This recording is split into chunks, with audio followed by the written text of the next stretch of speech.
It's been refreshing to see the energy behind the National Fund for SME Development in Kuwait. I think there seems to be a deep interest in exciting the youth of Kuwait to serve a bigger purpose of diversification of the economy, both on what is beyond oil and gas and what is beyond the large cap firms. So how can be more startups, more entrepreneurial activity in a country like Kuwait, which has been blessed in many ways in terms of its economic progress and growth.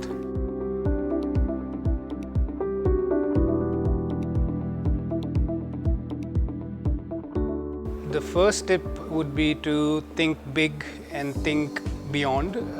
By what I mean by that is that, being an entrepreneur requires a whole lot of courage and conviction, and to look beyond government job opportunities, to look beyond a relatively comfortable life, which could be achieved by working in a company or in an organization, rather than starting something which is highly risky. Second would be to make sure that the passion that they bring to the table is complemented with a lot of rigor. What I mean by that is the best founders, I feel, around the world complement what they bring to the table with a group of employees, other partners who bring other complementary capabilities to the table. And I think nothing big is built individually. I think it's built in a collaborative team effort. I think third is the sense of paying it forward, which you see in Silicon Valley, where successful entrepreneurs and people in the ecosystem make an extra effort to support upcoming entrepreneurs and people who are making the effort, which also creates a culture of where failure is celebrated in a certain way.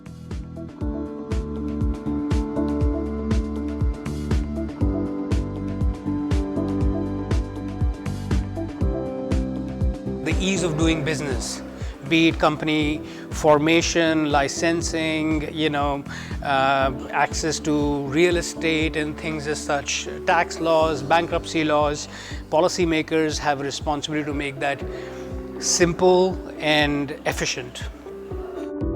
I think then there is a component of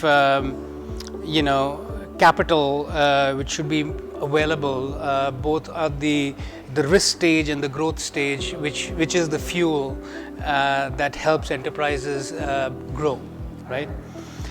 I think on the cultural side, it's important to, from schools and institutions through to parents, having a sense of that generations which are coming now have the luxury to experiment and do things which are quite different from previous generations. Today, I think we have the luxury to experiment and align to passions to create enterprises, right, along with other people and the ecosystem.